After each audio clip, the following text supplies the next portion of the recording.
Hey, this is Bill DeWeese with Long Strange Journey here in Palm Harbor, Florida, and this is the Hitchhiker's Guide to GPS Fishing Map Planning, Part 3. This is the section for using the mapping with your mobile phone applications. If you recall, Part 1, it is showing you how to create these fishing maps, and it resulted in creating these two files. And as I mentioned at the time, I emailed them to myself sort of as a poor man's cloud drive, and I'm looking at that email. I've already saved that off to my file system on my mobile phone. It's a Samsung phone, and I have the KML and the GPX. By default, you can probably just click on the KML. If you have a Google Earth, it's going to load it automatically. Now this is just, I've done this a few times here in making this video, so I've got some redundancies here. So, but you can see we have our data. There's RD Oyster that we added. There's our route to Shearer, and then the information that we added. So it's all here. Again, I have redundant points because I've cycled through this. I'll blow all that away later. But the problem we have with Google Earth right now that's going to give us grief is that Google Earth is a great way of looking at this data. Again, if you look at this, you're going to get really very good detailed data, actually better than what I had on my PC, it seems. However, you can't cache any of this, so you have to be, it's a connected application, so you're going to need to be on the internet, and that's a problem for certain remote locations. So we're going to set this aside.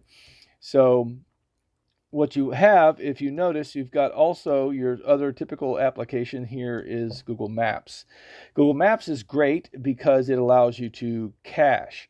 But the problem with Google Maps is, without jumping through numerous technical hurdles, it's difficult to import data into Google Maps. It's really not what it's meant for. So Google has Waze that's really meant for doing, driving, and it's got Google Maps. It's really meant to contain all this wonderful data on companies and office hours and cell phone or phone numbers. And then it's got Earth, but there's not one app to rule them all that does everything. Now, what's nice about this is you can actually create waypoints, and you can say, okay, well, Redfish Point, or I want to fish there. You can do that manually. You can drop them all. You can give them informational names and all of that stuff. And then the beauty of this is you can come over here and go to offline maps, and then you can select a map. I have a Dunedin map, but you can select a map, and then you can download that map, which is good, because then all your points, waypoints, and drops will be available to you when you don't have data or it doesn't require data. So that's a good aspect of Google Maps, but you got to create those things manually.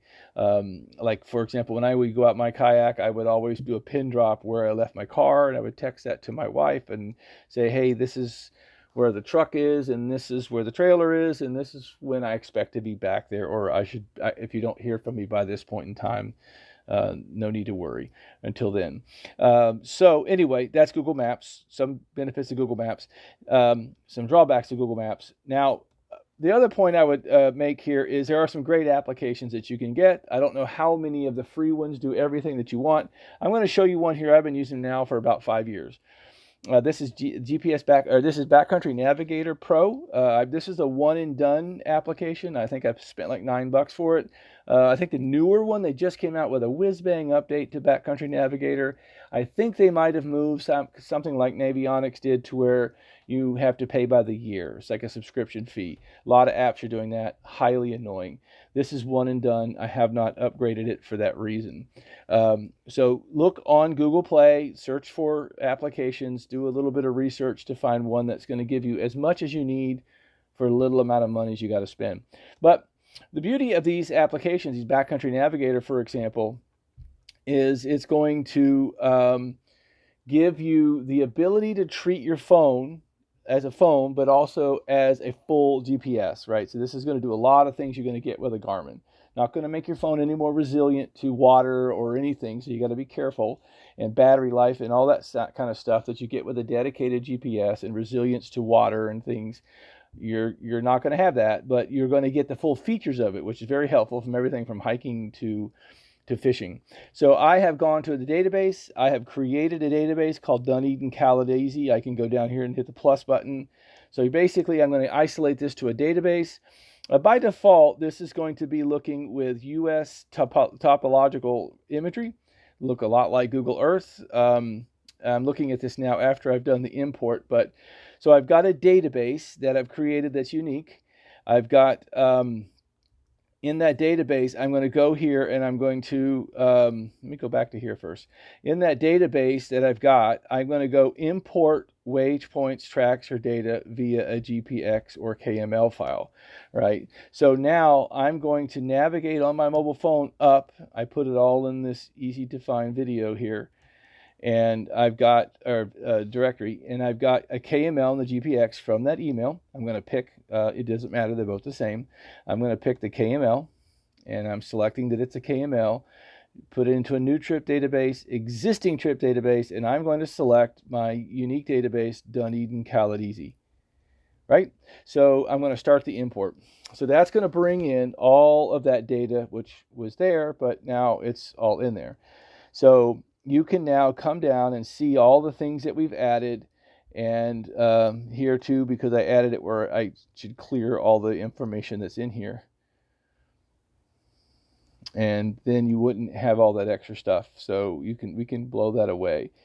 So delete all. Yes. Okay. So now we got nothing, and so I'm going to go back here, and I'm going to say import up video Caladesi back.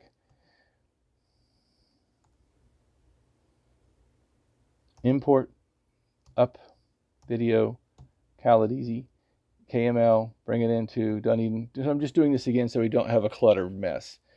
All right, so now we're going to have only one instance of the waypoint. Okay, so there's RD Oyster, there's our map to share route, there's the route that goes into Share Bayou, there's our other route up here. This is all data that we've added. You go back to part 1 and why we did all that, but we now have it here. It's in our phone. It's easy to navigate. We have an imagery base here. You can also, if we notice here, we can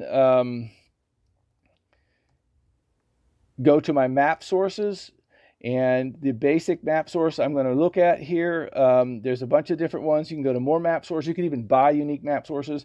I'm going to go to NOAA raster charts, right? So this is raster chart data. This is going to look a whole lot like, one of those classic nautical charts that you see, pretty basic compared to modern day imagery that you get on your GPS. But it's really good because you can now, if you're in a boat, you can know roughly where your water contours are, what path you might take in here. Some of these you can definitely see. You got a 1/2 foot mean low water. So even coming through here, 1/2 foot mean low water. So you can tell that where you are going to be able to navigate in a kayak or versus in a boat where you've got to worry a little bit more about draft.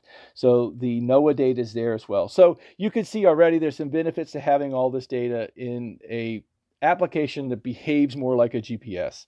It's worth purchasing, especially if you can get one that has all those features and it isn't trying to get $10 out of you once a year.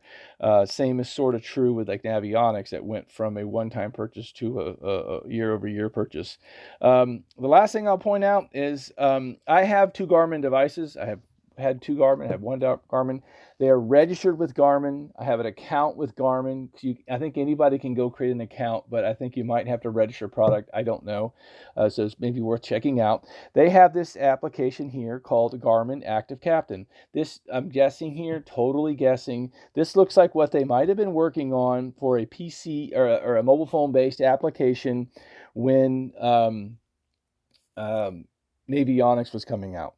Right, so this is an application with charting and all the stuff that you can get as you zero in here. You can get all kinds of very good information.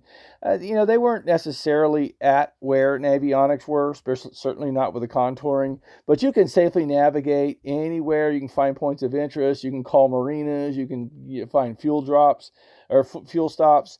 Good stuff in this for a free application, or at least free to owners of Garmin products.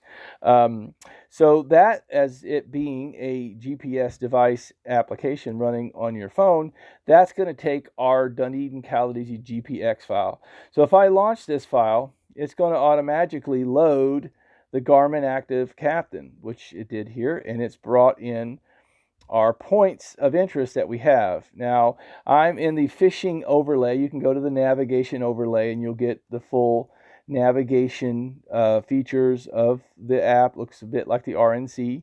It's NOAA RNC. It's got all the contours for depth and all the information.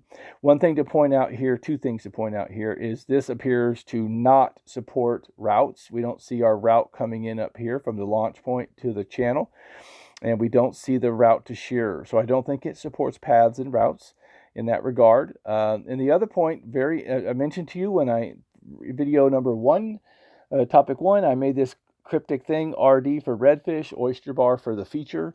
I have a number of cryptic things like this that I personally use, but you'll notice here what happened is this used to be transition to deep.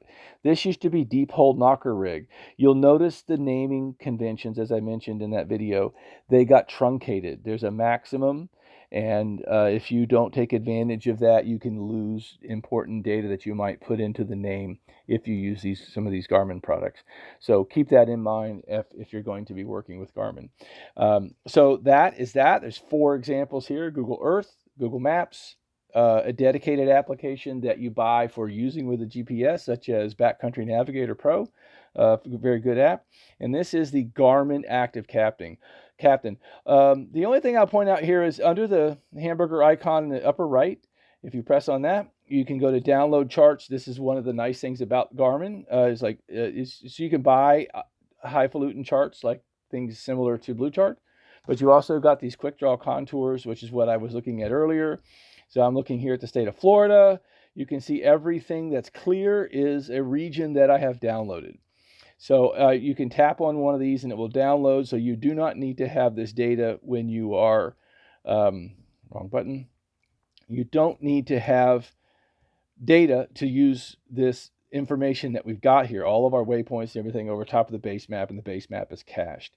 So I've used this navigating on a captain's boat. So we're going through the channels at night. I can help shine the light onto the non-lit aids to navigation, but because I know where they are as well as he does, and I can shine a light on them so he can see where they are on the ground as well as on the chart. All I would point out is if you're out fishing with somebody and you're on their boat and you whip out your phone and you whip out a GPS and some navigation system like this, just let somebody know, hey, I'm just using this to navigate. I'm using this to find some fishing spots that I marked. People can get real sensitive about fishing spots and whether or not you're snarfing all their spots by dropping pins every time somebody catches something, or when he gets to a productive spot, you're going to sneak over there and drop a pin. Most people just be honest and say, hey, this is what I'm doing. Don't be discourteous, and be respectful of the fact that you're on somebody else's boat. So just be communicative about what you're doing, because you're using your navigation system for his benefit or for catching fish, and you're not using it to snarf his spots. So just be, his or her spots.